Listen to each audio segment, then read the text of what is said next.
Hey everybody, welcome to Pop Culture Philosophers. It's Monday, that means it's Movie Monday, continuing the MCU Rewatch on the road to Infinity War. Today we're talking about Doctor Strange.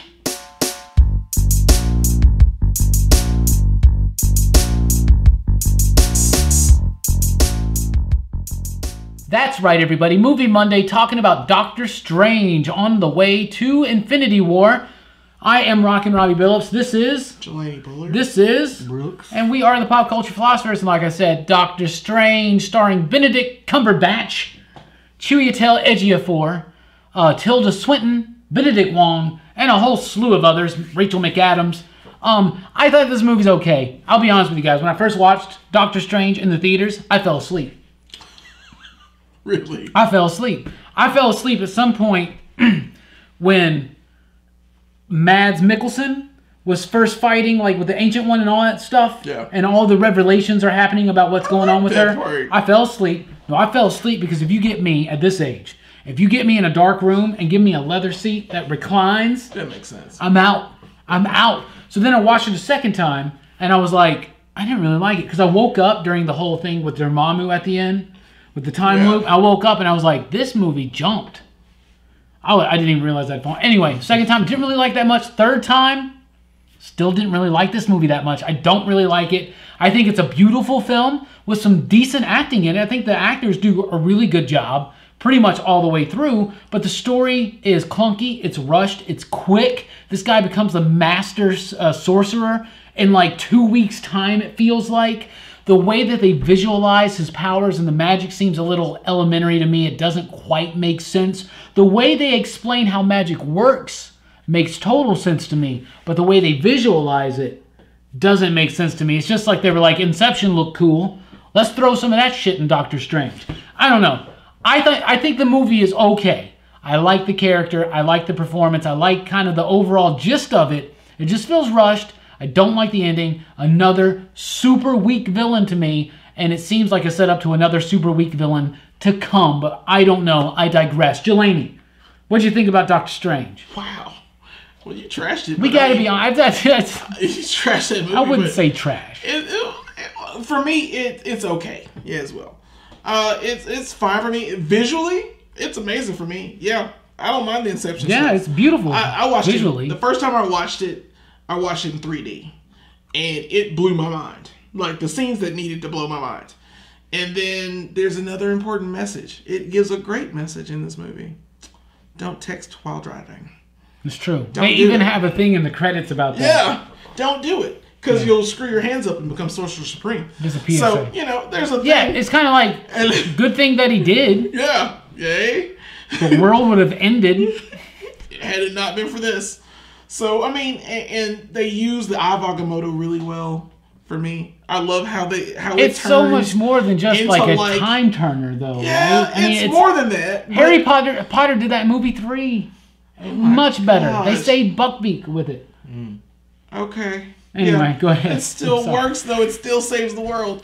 I mean, there are parts in it. Mads Mikkelsen is serviceable. I don't think he should be like playing another villain with crazy eyes. Yeah, I don't really like the eye thing. The eye thing really bugged me. Like, all of his servants did that. They really didn't flesh that out either, because I really don't like that. I'll tell you this though, when Strange puts that thing on him and it like locks him up and he does those weird movements. Yeah. That cracks me up for some reason. I don't know why. I love the cape though. Oh, I hate the cape. The cloak of levitation. Yeah, the cloak of levitation is its own Who character. let Carpet from Aladdin in this movie? Let's do it. Why not? Why not? So cheesy. It chose him. It was perfect. To me, Doctor Strange was a chance to make a serious, meaty, darker film.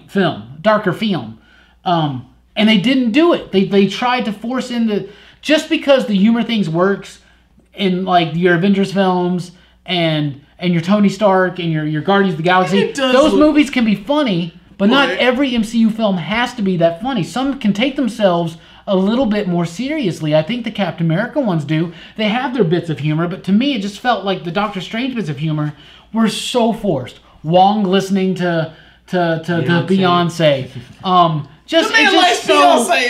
That's fine. It's just the jokes that are played up in this movie are so just easy. Yeah. And just so like it distracts me. This movie struggles tonally to me because of that. Because it does try to do this very serious thing. Your life, though. It's not ruining my life. I'm trying to talk about this movie. Brooks, what do you think about this movie? I like this movie. I mean, Of course. Yeah, he does. of course. I hate it. Yeah, I like this movie a lot, actually, like, on the rewatch. I mean, it is very formulaic, and it's very... Iron Man with magic. Yeah, it's like very introducing the character, you know. But it has a Pink Floyd song in it, which is really awesome. Interstellar Overdrive. Like, I remember hearing, I'm like, what the fuck? Please don't sue us. It's an instrumental Pink Floyd song, too. Like, and it really fits with the movie. It does. I like that they tried to make some things psychedelic. They're trying to give some tributes to the Steve Ditko work, who co-created the character with Stan Lee. I get that, and I think that, like, the dark dimension looks so amazing. It looks so Ditko. It looks so Kirby. It looks beautiful. It looks crazy. It looks whacked out. It's psychedelic. But the movie isn't deep or psychedelic. The movie is just this mixed match of successful MCU tones from other movies. It's like a patchwork of tones from all the other MCU movies, to me, at least. That's what I think. Benedict Cumberbatch, who blew people away as Khan in Star Trek Into Darkness, I'm just kidding, blew people away as Sherlock Holmes, for sure, in At Sherlock. least the first 2 seasons. And a great stage actor, of course, as well. He's a great actor. I think he's done some great work. I think he's good as Doctor Strange, even though he does, just like that Honest Trailer thing does, he's kind of like Alan Rickman in Die Hard, where he's like a European that's playing an American who's playing a European faking an American accent or something like that. It is a little weird in certain parts. Yeah. You can tell he has an accent under it. And I know that in the comic book, Strange has a little bit of a Stark personality, but not as stark as Cumberbatch's Doctor Strange was. What do you think about old Benny Cumber in this movie? Benny Cumber is fine.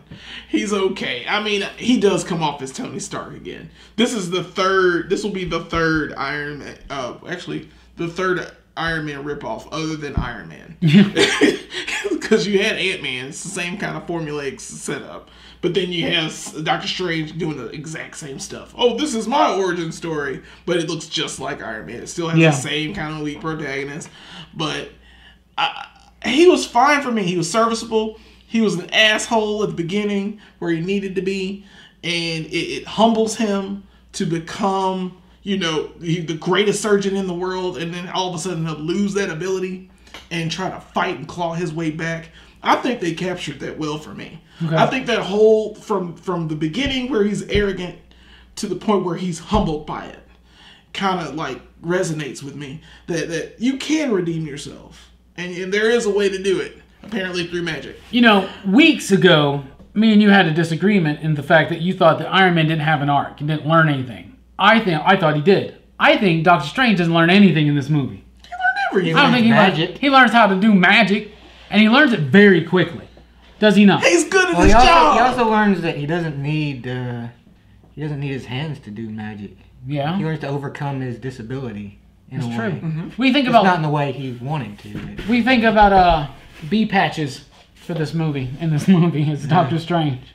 Who's that? Bee patch. I thought he he did good. He really looked the part, certainly. I remember when He's a white dude. I remember when I first saw the trailer and heard his American accent. I'm like, oh my god, no. But it didn't bother me really throughout the movie. Like I got used. It doesn't pull you out of it too much. Yeah, it's like he was kind of doing it where he was like, I don't believe in chakras. Chakras or energy.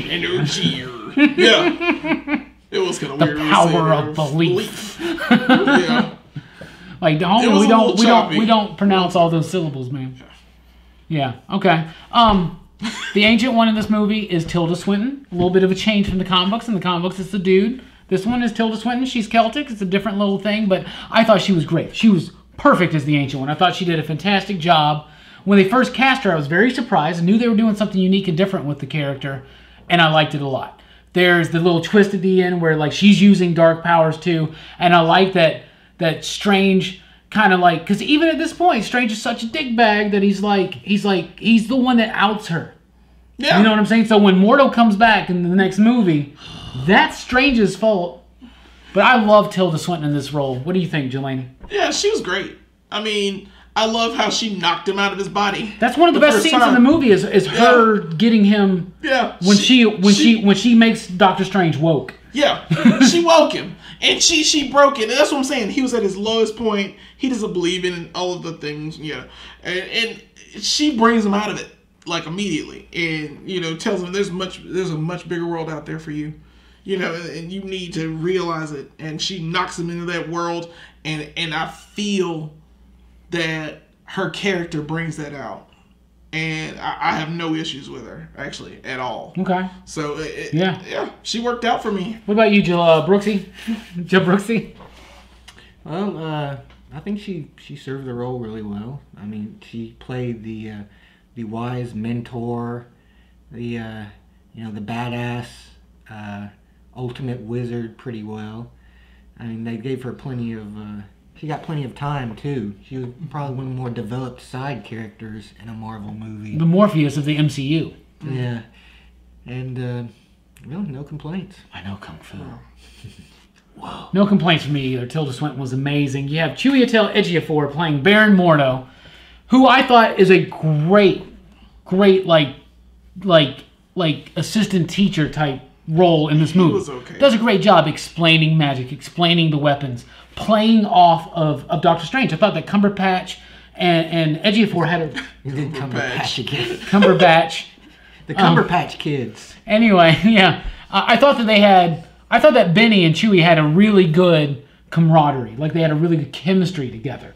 The turn at the end, though, when he finds out the Ancient One uses dark dimension powers, and it disillusions him so much, and then the post-scene credits is him like decide he's going to kill all the magic users and blah. That was really quick and out of nowhere and kind of lame to really me. was. What do you think about old Baron Mordo? God. B. Mords. He's so lame. Like at the end, yeah, that whole oh God. I thought he was lame all the way through. He was fine as a teacher, like as you said, but I just thought he was the way they had him was so bland. He's just this exposition monster. He's only there to give information to Doctor Strange. Yeah, you're right. And they didn't treat them like they were not friends, but like not even comrades. They didn't. I didn't get that feel from Mordo. And if you're gonna, I think you should go ahead and make him evil. Like, go ahead and turn him at the very beginning. Like he was leaving the school or something, and not training Strange, or he trained Strange, and then or let him be the one who's secretly stealing the pages out of this book, and it's not Mad Mikkelsen's catechist or whatever the hell he was. Give him the stupid eyes. I don't care, but it didn't feel like Mads was the villain in this movie either. But at the same time, they could have just made him the villain, made Mordo the main focal villain. Well, of course, next to Dormammu. Yeah. But just make him look more like of a threat. I want him to be a threat, and he was never friends with Doctor Strange in the book. No. He wasn't in the comic. Not canon. So I'm not. I wasn't a fan. He's just really lame. What do you think about B. Mords? I thought he was all right. He wasn't really as important as you would think he would be, considering that he was the first Doctor Strange villain in the first Doctor Strange story. But they certainly did something more interesting with him than they did in the comics, because in the comics he's just very evil. I shall get you, Doctor Strange! I will take the Ancient One's power. Yeah, so yeah. I hated the cape, and I hated the way they used the Eye of Agamotto. I hated that they made it I love that cape. Not just a sacred relic, but it was an Infinity Stone, and I get that. That's cool. Now we got the Time Stone. So that's cool because it sets something up in Infinity War. Obviously, Thanos is coming after Strange. The Black Order, they're coming after him. You saw that. Mm-hmm. Ooh, I'm so excited to see this movie. But it takes away the uniqueness of the eye by having it just be an Infinity Stone, and it only does time. And they mentioned that, like, you will break the universe if you do this. You can't do this to this apple. You'll wreck space-time. But he did. That's kind of what it was. Whatever, right? They're just over it. Dormammu. He's over it. I've come to bargain. That was my favorite scene, man. Okay. Sorry. And Benedict Cumberbatch was also Dormammu. He was. And he did a great job being a voice. Before we get to the villains, let's talk about Wong. Because it's Benedict Wong playing Wong. Wong's one of the highlights of the movie. I think Wong's great. Wong does have a very good blend of humor to his seriousness. He's badass. He dies in the movie, if you remember. And oh yeah, has to, he totally goes back in Terrorstack time. That's right. He does a Superman. He pulls Superman. Why didn't he just fly around the Earth? Really mad. And spin it back around. He should have just done that. It just works, man. Then he kisses everybody so they forget who he is. Yeah. You guys like Wong in the movie?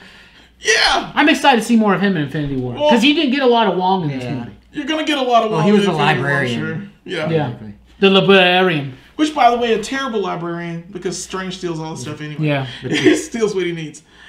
After 2 weeks of training. Hey! You leave a man on a Himalayan mountaintop for 1 minute, and all of a sudden he's a master sorcerer. He's a protege. He is. They do mention that he's got a natural talent. He is, man. He's a sorcerer's brain. It just seems to happen so quick to me, guys, and it just happens so quick to me. Let's talk about the villains. So you got Mads Mikkelsen playing Caduceus, whatever his name was. Something like that. He's a disciple of Dormammu. So you got Dormammu at the end there. You got the whole thing, I've come to bargain. The followers, Mads and his followers, I never really understood their motivation. It was generic. It was simple. It was just kind of forced in. They were on the level of the Dark Elves, to me, of Dark World. They were that generic and boring. Like a human Malekith. Yes, exactly, right? So, I never felt anything from Mads. What about you? Yeah, he was there to be a villain, pretty much. Yeah. To service the Dormammu's plans. He was just someone Dormammu had duped into believing that he was going to get eternal life. And, he was a misguided guy who, was doing all these bad things. Not very interesting. Did you like Dormammu when we finally got to see him in the Dark Dimension at the end? I did like Dormammu, but, he didn't get a lot of screen time either, because he just basically shows up at the end. To kind of wrap it up real quick. Yeah. And a real quick ending for a really threatening villain. Yeah, they make it perfectly clear, he can't be beaten. That's why he has to, put him in the time loop. It's you can't beat me. Well, I don't have to. I can just keep losing forever and ever. Yeah. So I guess that bit has to be dealt with in a different way than, physical violence. But see, that's a lot different than... That's another thing to me that's, so tonally off about this movie is you got this villain who's the ruler of the dark dimension and these dark powers, and if you read the comics, Dormammu's a big deal. Yeah. He's threatening, he's scary, super powerful. Like you said, he can't be beaten. And we're gonna beat him in literally 2 minutes in this doofy collage of jokey little deaths, the mini deaths of the mini humorous deaths of Doctor Strange. It was so lovely. What do you think about Mads and then Dormammu when that happens? Oh, Mads is weak. He's on range with Mordo with how lame he is. He's just I'm gonna get this now. I gotta get this thing, and then when I get this thing, I'll get my eternal life. He was weak to me. Yeah. Getting Dormammu there, Dormammu did need more screen time. Dormammu actually needed to be more in the film too. He just looked to me like the boss fight in one of the Marvel vs. Capcom games. Yeah. You just saw raw. Yeah. He was just barely there. He's a playable character in the Marvel vs. Capcom. Really? Yeah. Oh, nice. Yeah. Well, I have still come to bargain. Okay. I didn't like Dormammu in this movie. I just thought it was a little underwhelming. Okay. I thought this was some of the weakest villains. It's an alright movie. It's enjoyable enough. There are parts of it I like. Mostly parts of it that just drag and bore me to tears. What do you guys think about the way they visualize magic? I feel so they're supposed to warp reality, so that means that they change, but they do it inside this mirror verse where it doesn't affect anything on the... What's the point of that? Why can we not just have Doctor Strange just shooting blasts at people and teleporting people and making portals himself? Why does he have to have a sling ring? Why do they have to make actual weapons with their magic? Do you get what I'm saying? We read Doctor Strange comics and he's always I call this spell from the Crimson Bands of Sideric and all that stuff, and then things happen and it's oh, that's magic. Right. But in this one it's just I'm going to move all this stuff around to walk through this door. You know what I'm saying? Like, I don't understand what they're trying to do visually, except for just look cool. It looks cool. Is that it? That's it, right? Yeah, I'm okay with it. What do you think? I'm okay with it. I thought it didn't bother me any. You know, Nothing bothers you. Oh, bother. your face bothers me. Yeah, I know. Because my face is nothing to you. So that didn't bother you. It just seems weird to me. I don't know. It's some of the best CG they've done. I love it. It does got some I mean, the CG is very intense. It's just, especially, like, even all the training stuff is pretty decent.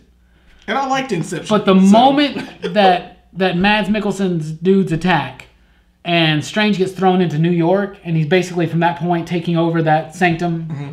Sanctum, yeah. Yeah, like, it's just so fast and rushed for me. Like, absolutely, so rushed. I understand. I get it. Yeah, and Dormammu deserves a whole lot more. Doctor Strange, to me, deserved a whole lot more. It deserved a more serious film, a more grounded film. Does that even make sense? I don't know. Let's get to the rankings. We rank movies. Wait, hold on. We forgot one part. Whoa. The forgettable Rachel McAdams in this movie. Worst love interest since Jane Foster, Rachel McAdams. She's just there. We almost forgot to talk about her. Yeah, that's how, yeah. She's boring. She does nothing to me. She has one good moment with Steven at the beginning when their relationship's falling apart. Yeah. And he's like, no, this is the part where I tell you to, or this is the part where you leave.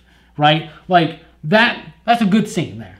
That whole first, that little the first opening, 30 minutes, the first 30 minutes of that movie, to me, are clean. They very subtly explain their relationship and what he's going through very quickly with just images, and that's cool and that's fine. But it's just that tone. That tone does not match Carpet from Aladdin being, in this jolly adventure with him. I'm just saying that doesn't match that tone from that beginning of the film that we like. Right. It just doesn't. Rachel McAdams is so forgettable. She is forgettable. Yeah. And I don't think it's her fault. No, it's just the way she was written. Yeah. What do you think? Yeah. What do you think? I didn't have a problem with her. We're gonna have T-shirts. We're gonna sell T-shirts with Brooks and just says I didn't have a problem. I didn't have a problem with it. It's like, what's the point of nitpicking about stuff like that? Really, I mean, she was the love interest. I thought she did well enough. She fulfilled her role, and she was there for him when he needed her. Later on, when he's in the hospital. But was he there for her? Well, no, because he was an arrogant jerk. That was So is he supposed to get that redeemed? Like the relationship was too one-sided, I think. And which is why it didn't work. Okay. So rankings, we do 5 ya digs here. A possible 5 ya digs, that's a perfect score. No ya digs is the worst score. What do you rank Doctor Strange? How many ya digs do you give it, Jelani? I give it 3. 3 ya digs. 3 ya digs. That's respectable. That's a good, solid, fun, decent movie, right? I mean, it's a watch. I mean, I wouldn't watch it like 3 or 4 times. There's nothing about it. I mean, and on top of that, the best scene is the post-credit scene with him and Thor. That kind of leads up to Ragnarok. And that's totally in Ragnarok. And they give him them yellow gloves and everybody flipped out. It looked like he had been doing dishes. Yeah. Yep.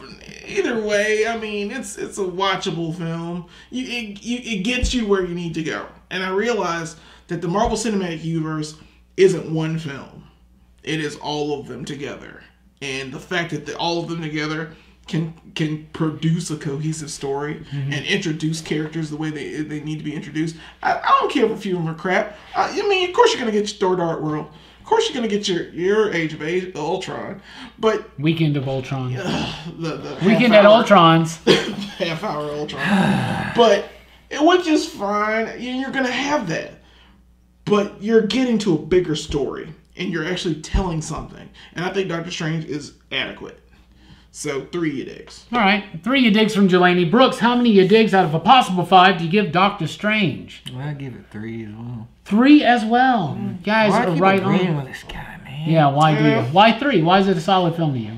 Well, it's, I like the visuals are really good. I mean, like the like the effects, the magic effects, like the mirror universe stuff. I really like that. I think the story's good. It's solid. It may not be like the most interesting, but it keeps me engaged enough. I just enjoyed it. Okay. This movie. 3-3. I'm gonna go 2. 2 ya digs. I think this movie's pretty weak. I think it's tonally really messed up. I think it's jagged. I think it's clunky, uneven, imbalanced. I wouldn't go so far as to say it's horrendous and unwatchable, like Age of Ultron, or as I like to call it, Age of Smoltron. But the Doctor Strange has got some big problems for me, and I find it to be boring and uninteresting at times. Part of it is kind of interesting. It's got some decent parts, some good things, but it doesn't work as a whole altogether. There's like 4 or 5 different movies jammed into this one, and one of them is seriously outtakes from the Aladdin musical that they're working on. I just cannot stand that damn cloak. I love it. It's the best thing. Cloak. Now here's the big question. What's better? Doctor Strange or House Party 2, The Pajama Jam? I don't like Pajama Jam. I've never seen that. I like the first one. The first one's better. Enough said. Anyway, that's what we rank. 332 with an average of 2.587643, 8675, 309. Really? What do you rank Doctor Strange out of 5 possible you digs? How many do you give it? Let us know in the comments down below. Any other thoughts you have? Be sure to join us next week. We're going to be talking about Guardians of the Galaxy Volume 2, and I am super stoked to talk about that film. So be here next week for that. Thank you guys for checking out the video. Please do like, share, and subscribe. Check us out at popculturephilosophers.com for podcasts, blogs, and a whole lot more. I've been Rockin Robbie Billups. It's Jelani, Bullard, Brooks. We are the Pop Culture Philosophers. Dig?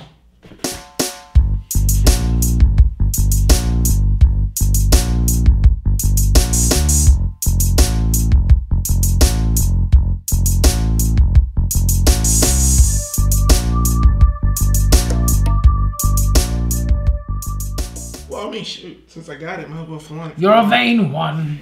You're a vain, cruel boy. Damn. I'm all man, All right. Gino. I'm all man.